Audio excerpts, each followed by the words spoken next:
This is Dueling Pistols, where history draws first and legends never die. No fluff, no filters, just raw stories of grit, blood, and legacy.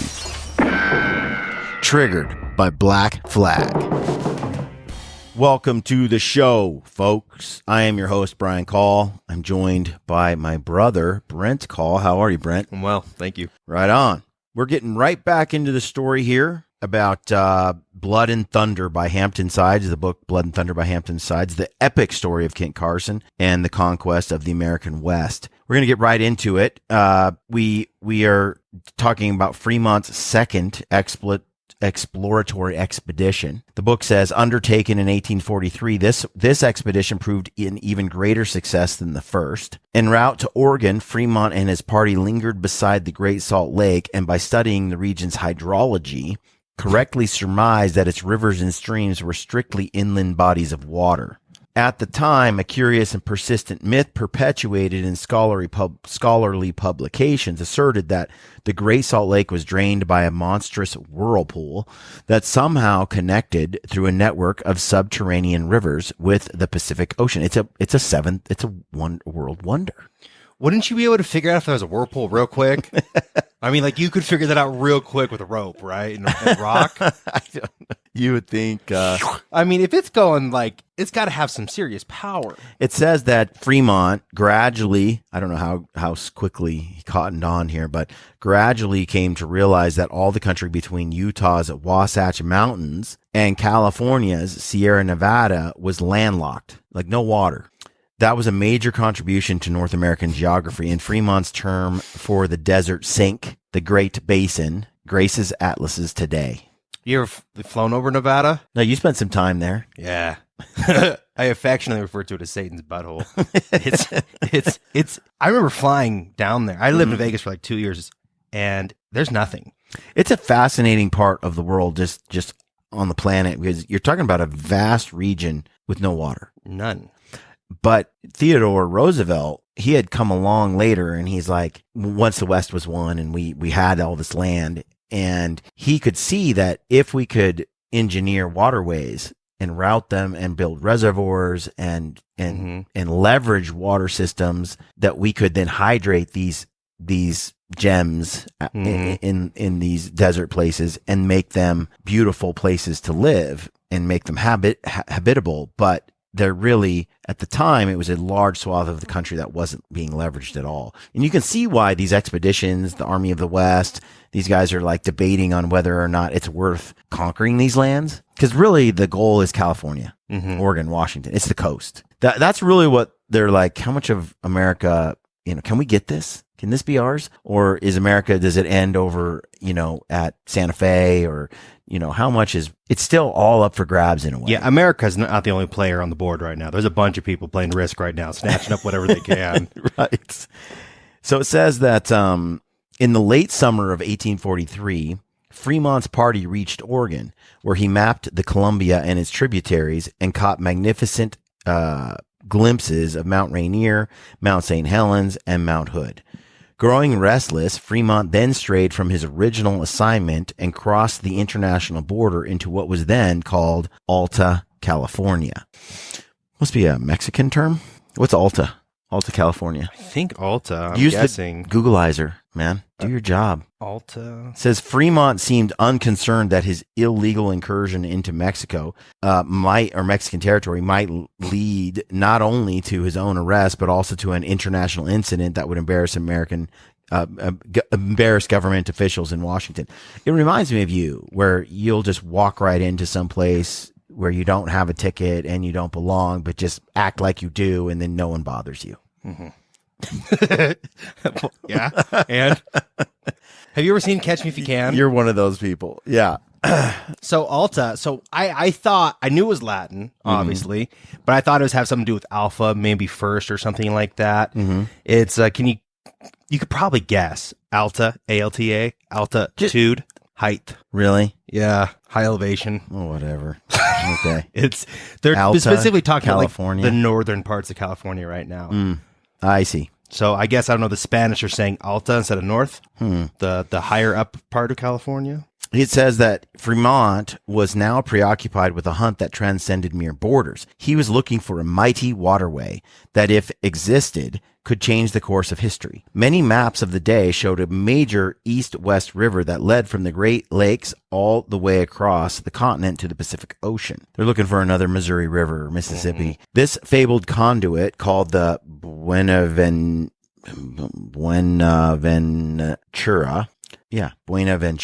was widely accepted as a scientific fact, even though no known explorer had actually seen it. I love that. I love, the assumptions here by all these intelligent, intellectual Europeans with the visions of cartographic glory.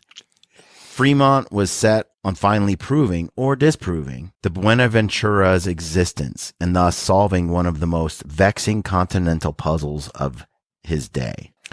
But once he set foot in California, the misadventures began to pile up. He promptly led his party into the winter snowdrifts of the Sierra Nevada, and it was only through luck and Kit Carson's good judgment that the expedition was able to avoid the sort of grisly ordeal that would befall the Donner Party a few years later.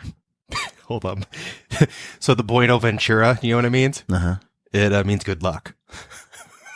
Buenaventura? Yeah. The Buenaventura. Yeah, good luck. That sounds It was just about funny right. because you brought up the Donner Party, and I just had a... It says that when they staggered out of the mountains, frostbitten, half naked, and eating scalded dog meat, they were, Carson thought, in as poor a condition as men could possibly be. He's so eloquent. Dog meat? One man became deranged, quote, deranged and perfectly wild from the effects of the starvation, Carson said, while the ravenous mules ate one another's tails and the leather of the pack saddles. You know how pissed I'd be if someone tried to eat my tail? Restored with good food provided by... Dude, mules are a-holes. Donkeys are a-holes. Yeah, but they're jackasses. Mules are just a step better, but still a-holes. You know, they still got the donkey in them. They're not polite like horses. Restored with good food provided by American settlers, the party turned south and marched down the full length of California's Central Valley before veering toward the Mojave Desert and points east. Along the way, one of Fremont's men died in a gun accident. Another was killed by Indians. Inevitably, Mexican officials got wind of Fremont's uninvited presence in California and threatened to send an army after him. Shoot less people next time, you know? So Fremont... Subtlety, Bri. So Fremont exited the California stage altogether and slinked into Nevada, passing a bucolic watering hole known as Las Vegas. What's that? Bucolic? Bucolic? Bucolic? I'm guessing bucolic is probably stagnant or gross water. It's not a pretty sounding word. In the desert. What does it say? Related to the pleasant aspects of the countryside and country life. It says in the desert, Carson chased after a band of Indian horse thieves and showed Fremont how to drink water from a barrel cactus. As the party slowly made its way east toward civilization, Fremont admitted he had never found the fabled Buenaventura River, but that in itself was an important find. Like the Great Salt Lake Whirlpool, the Buenaventura was another great hoax that could be consigned to geography's dustbin. The party reached Bent's Fort on July 2nd, where a July 4th celebration was held in their honor. In August of 1844, Fremont stumbled into Washington like a ghost. It's about a month later, The gaunt explorer was a year late and rumored to be dead. His much-anticipated expedition narrative, which he turned in a few months later, was so well received that the Congressional Printing Office bound the first and second reports in a single volume and published 10,000 copies. Again, the newspapers printed excerpts and hailed Fremont as the American Magellan. He was already being touted as a future candidate for president, and why not? Fremont had set in motion one of the great mass migrations of history. The following summer, the Oregon Trail saw an even greater hegira of immigrant caravans, with thousands and thousands of pioneers headed west. Many of these immigrants were Mormons. On the strength of Fremont's glowing descriptions of the Great Salt Lake country, Mormon leader Brigham Young decided to move his whole flock from Nauvoo, Illinois, to Utah. The army, willing to overlook the fact that Fremont had blatantly disobeyed orders by lurching into California, promoted him to captain.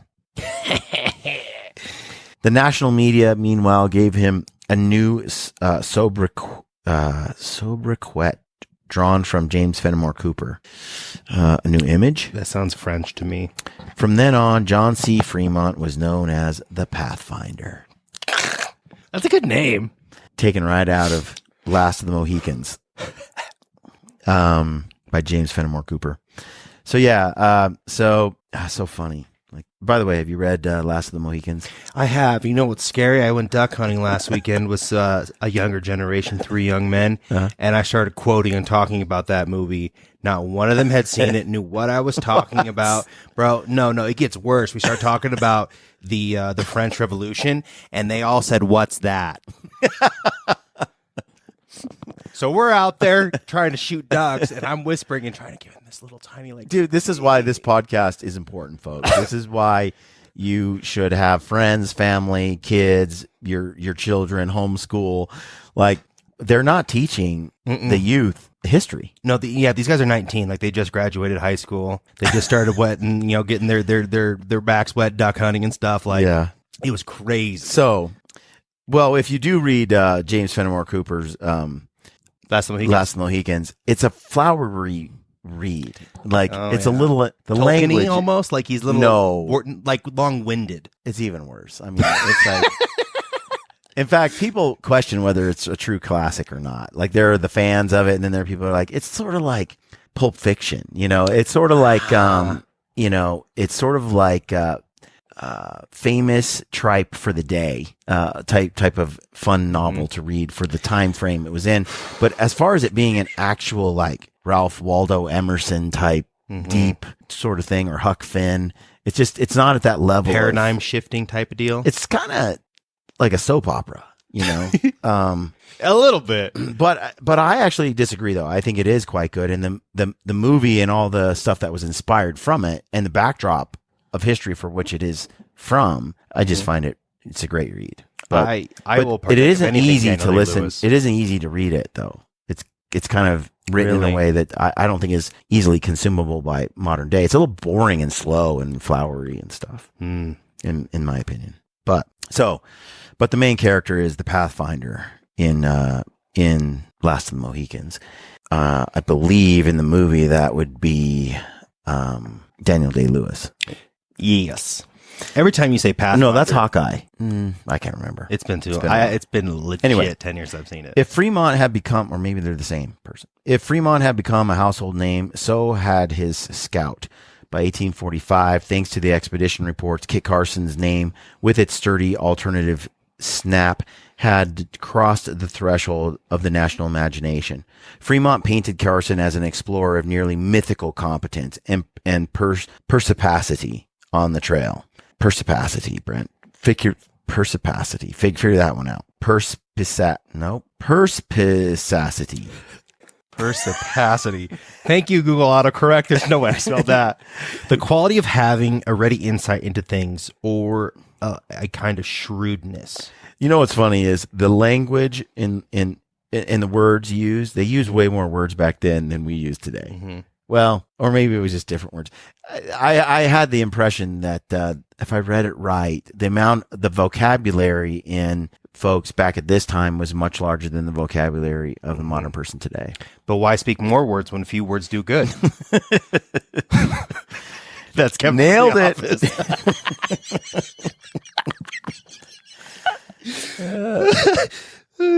So perspicacity. I don't know how to say mythical competence. He consistently came across as courageous but never rash, a person with a sure presence of mind, and also, crucially, a person who seemed to have enormous stores of luck on his side. Time after time, the stars smiled on Kit Carson, and nearly every contretemps Fremont got himself into, Carson found the way out. Okay. Horseshoe up the ass, or timing and preparation, I don't know if I think a lot of times there is an element of luck, that just sort of happens, but then there's also just the uncanny, like, it's like Jeremiah Johnson. You read my mind. Uncanny. We talked about this with the last book with Boone. How is it that Boone lived to be ancient, but half the people around him died? Like, he had a way of you can't, at some point you got to stop saying it's luck. Have you seen the Chinese man who was shipwrecked twice within the same week and saved? No, Brian, this is real. This happened on the Titanic. There was an Asian man picked up on the Titanic. And then after that one went down, the lifeboats came and picked him up. There was actually 6 Chinese people that were picked up during this, and only one of them died on the Titanic. There's a documentary that came out called The Six. And it talks about these Chinese It's probably people. made up as hell. It might something be. you watched on YouTube. This is 100%. It was a legit documentary about this guy. He's, That's interesting. If you watch, you got saved by the Titanic picking you up, Yes. only for the Titanic to sink, and you get saved again. and he's in the original Titanic. There's outtake scenes. They actually had him being saved, and if you watch it, you can see this Chinese dude that's in the background the whole time. All right. Anyways, The special thing that Carson had couldn't be boiled down to any one skill. It was a panoply of talents. He was a fine hunter, an adroit horseman, an excellent shot. He was shrewd as a negotiator. He knew how to select a good campsite and could set it up or strike it in minutes, taking to the trail at lightning speed. Kit waited for nobody, complained one greenhorn who traveled with him, and woe to the unfortunate Tyro. Man, I'm struggling tonight, man. Some of these. I was looking up droid. What's Tyro? How do you say that one? Tyro. He knew what to do when a horse foundered. He could dress and cure meat and was a fair cook. Beginner or novice. Why couldn't they just use that word? Frickin' A. Out of necessity, he was also a passable gunsmith, blacksmith, liveryman, angler, forager, farrier, wheelwright, mountain climber, and a decent paddler by raft or canoe. As a tracker, he was unequaled. He knew from experience how to read the watersheds, where to find grazing grass, what to do when encountering a grizzly. He could locate water in the driest arroyo and strain it into potability. In a crisis, he just knew how to filter it. In a crisis, he knew little tricks for staving off thirst, such as opening the fruit of a cactus or clipping a mule's ear and drinking its blood.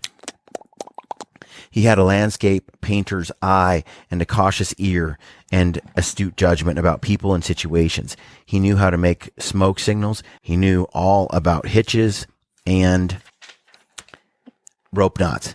He knew how to make a good set of snowshoes. He knew how to tan hides with a glutinous emulsion made from the brains of the animal. He knew how to cache food and hides in the ground to prevent theft and spoilage. He knew how to break a Mustang. He knew what species of wood would burn well and how to split the logs on the grain, even when an axe was not handy. You want to have a fun fact about mammals and their brains? Every mammal's brain. Sure, take me on this tangent. Every mammal's brain is just large enough to be able to tan its own hide. Think about that. I think the human brain's a little bigger than needed. Well, yeah, we're freaks, Brian, but all the other mammals, we have more than enough. But I don't know. I don't want to tell you. These were important skills, all of them, though they were hard to measure and quantify. But in the right person, a person who was also cheerful on a trail he already knew well, who had a few jokes up his sleeve and possessed an absolute honesty, they were invaluable. Fremont's nickname, the Pathfinder, was a misnomer several times over. It was a lie. For it was Carson, not Fremont, who had usually found the path. And often as not, he was merely retracing trails that had already been trod by trappers, Indians, or Spanish explorers. In Cooper's Leatherstocking Tales series, the main protagonist, Natty Bumppo, a.k.a. Hawkeye, a.k.a. the Pathfinder, wears buckskins, lives with the Indians, and follows their ways. It was Carson, not Fremont, who actually lived a life that resembled Cooper's hero. So, yeah, Pathfinder and Hawkeye are the same. I was really That's hoping what I was thinking. you were going to keep throwing out some more AKAs, also known as DJ Hawkeye And Natty Bumppo. I didn't remember that was also his name. Natty Bumppo. Mm-hmm. What on earth is kind of name is that? Fremont seemed to understand that in curious ways, Carson complimented him. If Fremont was impetuous, visionary, erratic, and at times vainglorious, Carson was cautious, pragmatic, steady, and always humble. Though Fremont brought flourishes of high culture to the trail, the illiterate Carson was versed in a different kind of learning, a practical knowledge that was just as eclectic and even harder won. Fremont described Carson as prompt, self-sacrificing, and true. He was a man of great courage, quick and complete perception, taking in at a glance the advantages as well as the chances for defeat. In another passage, Fremont fairly sang, mounted on a fine horse without a saddle and scouring bareheaded over the prairies, Kit was one of the finest pictures of a horseman I have ever seen. They just stroke each other's egos. But there was one particular passage in Fremont's second report that crystallized Carson's reputation and forever fixed his name in the public mind. Naturally, the episode had to do with Indians. Dun, dun, dun, dun. I was wondering when they'd show up. Somewhere on the old Spanish trail deep in the Mojave Desert, Fremont's men encountered a desperate Mexican man named Andres Fuentes and an 11-year-old boy, both of whom had been ambushed by Indians, which tribe is unknown. The attackers had stolen 30 horses and killed 2 men Fuentes was riding with, leaving their mangled bodies on the trail. 2 women riding with the party had been staked to the ground and badly mutilated before they too were killed. On hearing this tragic tale, Kit Carson and fellow mountain man Alex Gotti took pity on Fuentes and vowed to help. For 2 days, Carson and his comrade followed the horse tracks and chased down these American Arabs. That's his words, end quote. As Fremont called them, American Arabs. I've never heard that. Finally, I've heard of other worse names for Indians. Finally, Carson and Gotti located the thieves and rushed into their crowded encampment. The Indians had already eaten several of the stolen horses. Dodging their arrows, Carson and Gotti promptly shot 2 of the Indians, scattered the rest, and seized the surviving horses. Before leaving the scene, Gotti stooped to strip off the scalps of the 2 slain Indians. But according to Fremont, when Gotti raked his knife over the second Indian's scalp, the warrior sprung to his feet, the blood streaming from his skinned head, and uttered a hideous howl, firing an arrow at Gotti that passed through his shirt collar. Gotti raised his rifle and quickly terminated the agonies of the gory savage. The following day, Fremont was amazed to hear the sound of approaching hoofbeats. It was, before I scalp a guy, I'm going to poke him. Thank you. I was like, that was exactly what I was thinking. I was like, who just walks up on someone? It's...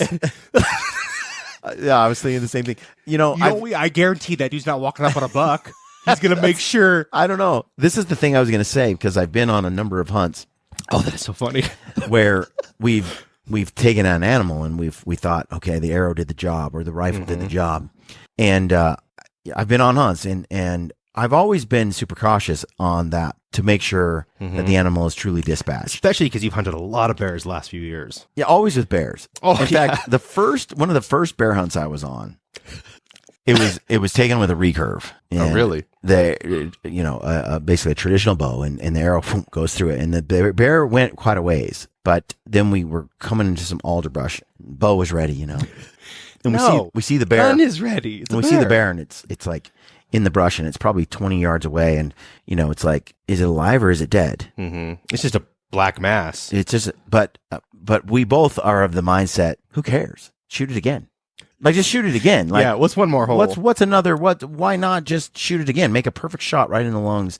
And if it's dead, it's dead. If it's not dead, it will be dead. Like, take the sure shot right now. Yeah, double tap. Bingo.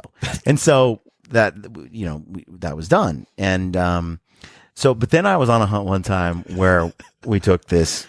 It was a New Zealand tar, and we hit these Himalayan tar, like, they're tough, and we hit this thing, and anyway, it looked dead. Like, I was pretty certain it was dead, except it was kind of like laying in the grass in a weird way, and I'm like, is it dead? Is it not dead? I watched it for like a half hour. Then I went and got my hunting buddy, and we walked down there, and he was the one with the tag and everything. I'm like, I think you should just shoot it again. I don't want to shoot it again. I think it's dead. Look at it. He's dead. And we're probably 100 yards away, and we start getting closer, and he's got his gun out, and he's like, hey, and it doesn't move, and we walk, dude, finally he's like, yeah, he's dead. There's no way he's just holding like a quail right there, just tucked in, or pheasant, like holding, and then he puts the gun on his shoulder, and we walk up, and we get within 20 yards of this tar, 15 yards. We'll practically step on it. And a tar is a giant goat, bear, lion. It's like a mountain creature. Goat. Yeah, it's huge. Like a mountain goat. And it looked dead. I mean, it was fake and dead. The thing jumped up, ran off, never to be seen again. Oh, no way. We could have shot that thing 20 times. Like, I mean, it was sitting right there. It was like, just shoot it again. Just shoot and it. the decision to like, I don't want to, I'm pretty sure. And then it tricked us. Played possum. And so, but certainly if I'm going to scalp a man, Amen. I'm just going to like do one quick, heart piercing first and just make sure like if he's dead, he's dead. But if he's not dead, he's deader, or he is dead. Like, if he's dead, he's just more dead. You know what I mean? Yeah. You follow. But the thing I thought about, like, there ain't no way I'm going to be halfway through his scalping and the dude wakes up and it's like fighting for his life. That is a position that I will never find myself in. It's really easy to cut the carotid, just a little knife, a nick right there. There's nothing holding this together. It's paper up your folks. It's just like it'd be over real quick. Just slit it. Then scalp.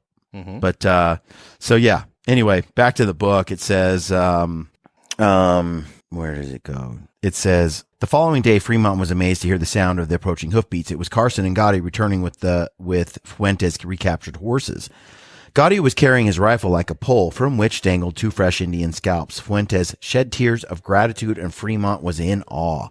As far as he was concerned, this act was the apotheosis of chivalry, he wrote. 2 men in a savage desert pursue day and night an unknown body of Indians into the defiles of an unknown mountain, attack them on sight without counting numbers, and defeat them in an instant. And for what? To punish the robbers of the desert and to avenge the wrongs of Mexicans whom they did not know. I mean, it is kind of on point a little bit. I mean, who would do such a thing? Fremont asked rhetorically in his report. Kit Carson, an American born in the Boone's Lick County of Missouri, trained to Western enterprise from early life. He comes from some tough stock, that Boone's Lick crew. Boone's Lick. And so by 1845, the image was already sealed. Kit Carson became a kind of action figure hero, the noble rescuer, righteous avenger, white knight of the West. That his brutality might have an inglorious underside seemed not to cross the adoring public's mind, any more than did the possibility that both the Fremont and Fuentes parties were trespassing on ancestral Indian territory. Fremont could count on his scout to find the way and set things right, and readers could too. More than any other single factor or incident, this passage from Fremont's second expedition report is where the Kit Carson legend was born. He would have to live down the legend and respond to the expectations it created for the rest of his life. Carson could not read Fremont's glowing words about him, of course, and it's doubtful whether he even knew about them. But Carson's gratitude to Fremont ran deep. The 2 men had traveled many thousands of miles together and had fought their way out of many scrapes. For all his peculiarities of manner and lapses in judgment, Fremont had proven a brave and tough explorer, and he was never dull. In many situations, he had shown flashes of brilliance, although he was usually the first to admit it. There was no he didn't have a lot of humility, dude. There was no questioning his abilities as a field topographer, and in his own fitful, grandiose way, he had demonstrated a certain talent for leading and inspiring men. In any case, Carson genuinely seemed to like his boss and felt much in his debt. Fremont had given him a new lease on life, the promise of a new career just as the trapping profession was dying up, and he'd paid the unheard sum of $100 a month. Carson was the sort of person who, once befriended, was steadfast as a family dog. It was perhaps the sweeter flip side of the Scottish-Irish revenge trait. Like a grudge, he wouldn't let you go. Years later, in praising Fremont in his dictated memoirs, Carson said that he found it impossible to describe the hardships through which we passed, nor am I capable of doing justice to the credit which Fremont deserves. I can never forget his treatment of me while I was in his employ, and how cheerfully he suffered with his men.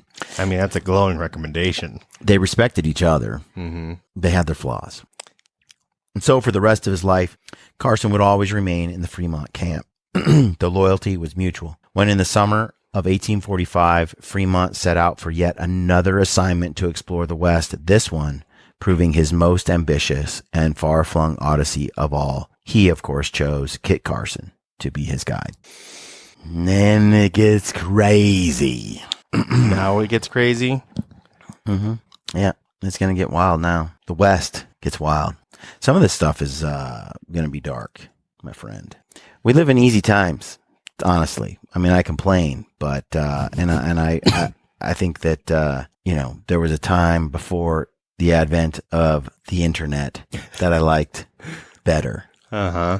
I liked the world better before that. There's things I love about it. Don't get me wrong, but gosh, there was a simpler time, a less divided time, I think, too, where people were more, this whole grand experiment with modern technology is, it's got its pros and cons. We'll see if we can overcome it before we kill each other. But there's some pictures here. James Henry, but this is Kit Carson. He looks a little creepy to me. And that hair is red. Yeah, it is. Yep. That's a lot. Yep, Scottish. But look at these areas where the Navajo hid. In what? In these cliffed out fortresses of rock. The rock faces look flush almost, but there's got to be so much micro topography in there. Yeah, I mean, they just would go back into these citadels of rock canyons and hide. And so they would come out, attack, raid, and then go back, and you couldn't find them. Specializing in that kind of thing. Here's Sherman. He looks scary. Okay, there's the hand in the coat thing. Yeah, interesting. What is that for? Napoleon was a big fan of it, and I've seen other generals do that. You know, the thing where they're posing and they've got like a couple buttons undone and the hand's like resting inside their... Is it over their heart, or is it symbolizing something? Or you should Google that. Or are they like reaching for a gun? The photographer was Get opening this right. his mouth. Get this right. I got my piece. Anyway, yeah. So there you have it, Brent. We're going to get into the next section. We're going to get into the native people, the Indians and the Spaniards, the Navajos. It's really fascinating. I think the Navajo people and the story of this, how the West came to be, how California became a U.S. state, all this kind of stuff. It's fascinating, I think. So tune in for that. It just gets more hairy. The adventures get more wild. But I think there's a lot of people who are maybe listening that had no idea the connection. It's like Columbus discovers America, and then voila, it's America. And there was like that one war where we got our independence, the 4th of July and all, and then done, it was over. It's like, there's so much more to this whole story. So I'm hoping that people that are listening are gaining an appreciation for the story and filling in the gaps that you might have and learning a thing or two from it. So anyway, that's it for today's episode. Thanks for tuning in. We'll catch you on the next one. All right, folks, I hope you're enjoying the Dueling Pistols podcast. If you like it, do us a favor and share it with a friend. Help us get this thing to grow a little bit bigger. Tell your dad, your mom, your brother, your sister, your buddy, your uncle. Go to your contacts, grandpa. hit select all, send. Just sell it. Just share it with a friend of yours, somebody, and help us spread the word about the show. Thanks for supporting us. We'll catch you on the next episode.